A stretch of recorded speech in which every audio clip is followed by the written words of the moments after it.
The why was born out of pain. It was never an academic or commercial exercise. It was born out of a time in my life many years ago, 10 years ago, where I had lost my passion for what I was doing. I owned my own small business. I was living the American dream. Superficially, my life was fantastic. And yet, I didn't want to wake up and do it again. And I was embarrassed by that. You know, who am I to complain about my life? My life seemed perfect, and yet I hated it. And so I kept it to myself. Every ounce of my being, all the energy that I had was invested in pretending that I was happier, more successful, and more in control than I felt. And it was debilitating, quite frankly. Strange things start to happen when you put yourself in that cycle and the stress starts to build. You start to become paranoid. So for example, I was convinced that my employees hated me. I didn't go out much, and it was really a bad time. And it wasn't until a friend of mine came to me concerned that I wasn't acting myself and basically offered me nothing more than moral support. Whatever you need, I got your back, I'm worried about you. And it was that simple act that gave me the courage to face my own problem. And it was that simple act that gave me the courage to seek out a solution, to go back to the way I used to feel, to be passionate about something again. There was a confluence of events, and I made this discovery that every single organization on the planet, even our own careers, always function on the same three levels: what we do, how we do it, and why we do it. And it was based on the biology of human decision making. It wasn't some highfalutin management theory. It was based on brain stuff. And I realized I knew what I did and was good at it. And I knew how I did it. I could tell you what was different or special about the way I did things, but I couldn't tell you why I was doing it. That was the missing piece. You have to have all three. I became obsessed with this thing called the why.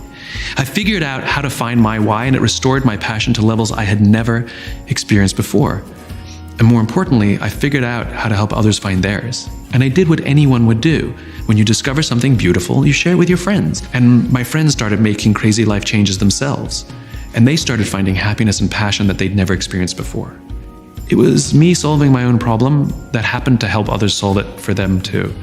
And people just kept inviting me, and I just kept saying yes. I was making huge decisions that were really easy to make. Like I shut down my office and started over again because I realized the business I had built was so inconsistent with my why. All my friends thought I went out of business and they were worried about me. It was the easiest decision I ever made. In other words, when you know your why, the filter is clear. It's not like there are options. The option is obvious. There's only one option. Share, give, inspire.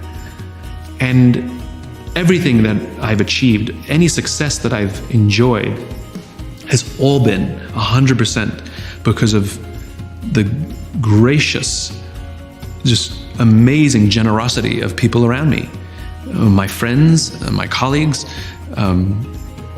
people who just believe what I believe. They're the ones who either introduced me to others or took a risk or said, let me try that, or bought a book or watched a TED Talk, or more importantly, sent it to somebody else because they thought they would be inspired by it. For all of the things that I've done over the past decade, I still feel like I'm at the beginning. I've been saying it for 10 years. When everybody says to me, congratulations on X, Y, or Z, my answer is always the same.